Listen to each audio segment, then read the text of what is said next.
জ্যৈষ্ঠ মাসে আরও এক কালোজয়ী কবির জন্ম। তিনি হলেন কাজী নজরুল ইসলাম।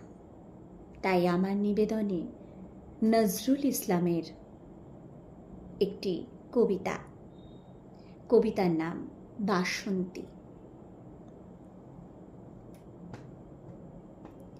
কুহেলির দোলায় চড়ে এলো ওই কে এলো রে, মকরের কেতন ওরে শিমুলের হিঙুল বনে, পলাশের গেলাস দোলা কাননের রম্মহোলা, ডালিমের ডালুতলা লালিমার আলিঙ্গনে, নাচেতে শীত কুহেলি ফাগুনের ফুল সেহেলি, এলিকে রক্ত চেলি করেছি বন উজালা, ভুলালি মন ভুলালি ওলো শ্যাম দুলালি, ডালিমে ঢাল্লি লালি